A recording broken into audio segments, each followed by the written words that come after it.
প্রিয় দর্শক মণ্ডলী, আসসালামু আলাইকুম। আমি চিত্রশিল্পী পলাশ আবার একটি ওয়াল পেন্টিং নিয়ে আপনাদের সামনে হাজির হলাম। আমরা এটি কাজটি করেছি আমাদের রিয়াজুল ভাইয়ের বাসায়, আরকান্দি। বাসাটা হলো আরকান্দিতে।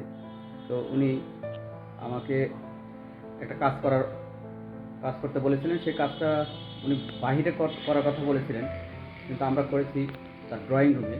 কেননা ড্রয়িং রুমের একটা গেট আপ সেট আপ যে জিনিসটা, ড্রয়িং আপনি দেখতে পাচ্ছেন, এই যে একটা ড্রয়িং রুম। এই যে এখানে চাদর দিয়ে ঢাকা আছে, যেহেতু ধুলাবালি ওরে, তো এই জন্য চাদর দিয়ে ঢেকে রাখা হয়েছে। তো এই ধরনের একটা ছবি যদি আপনার ড্রয়িং রুমে থাকে, তাহলে অবশ্যই একটা মার্ভেলাস একটা ভিউ চলে আসবে। আনকমন জিনিস, প্রকৃতির যে বিষয়বস্তুগুলো আপনাকে সূর্যাস্তের সময়কার একটা আমরা দেখেছি। এখানে দেখা যাচ্ছে 3টা বক, তারপরে 2টা হরিণ, আর এই যে 2টা হাঁস, এবং চমৎকার একটা বাড়ি নকশা দেখা যাচ্ছে। এই দিয়ে আমরা ফ্রেমটাকেও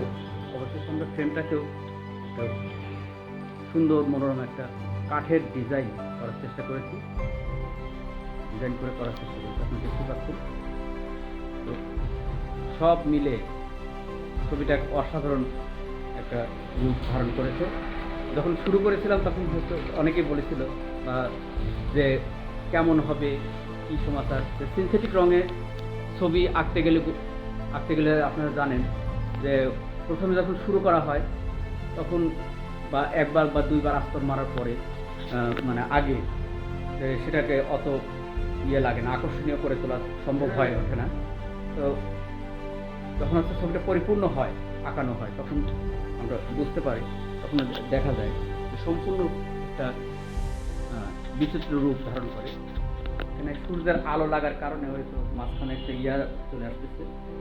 সাইড থেকে ধরি, আপনি দেখতে পাচ্ছেন জ্বালানো দিয়ে সূর্যের আলো আসার কারণে আলোটা রিফ্লেকশনটা ছবির উপর পড়তেছে, যার কারণে ছবিটা এমন দেখা যাচ্ছে। অসাধারণ একটি ছবি অবতারণা করা হয়েছে। আমার এখানে আমি যার ফোন দিয়ে ভিডিও করতেছি সে আমাদের নিপু আঙ্কেল আছে। আমি একটু নিপু আঙ্কেলের কাছে যাব। আঙ্কেল, এই ছবিটা আপনি একটু এদিকে আসেন। এই ছবিটা কেমন হয়েছে আপনি একটু।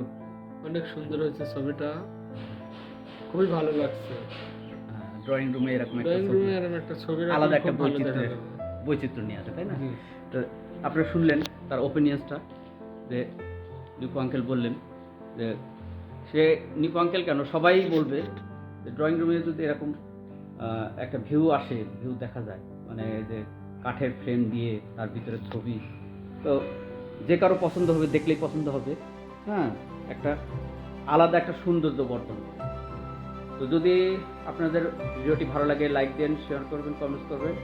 আর যদি কাজ করার অর্ডার থাকে, মানে ইচ্ছা থাকে, তাহলে আমার সাথে যোগাযোগ করবেন। আমি চিত্রশিল্পী পলাশ দেশের যে কোনো প্রান্তে আনাচে কানাচে পৌঁছে যাব। তো সে পর্যন্ত ভালো থাকবেন। আরও একটি ভিডিও নিয়ে আপনাদের সামনে হাজির হব, নতুন কোনো কাজ নিয়ে। সে পর্যন্ত ভালো থাকবেন, সুস্থ থাকবেন, সুন্দর থাকবেন। সেই শুভকামনায় আমি চিত্রশিল্পী পলাশ আপনাদের কাছ থেকে বিদায় নিচ্ছি। আল্লাহ হাফেজ।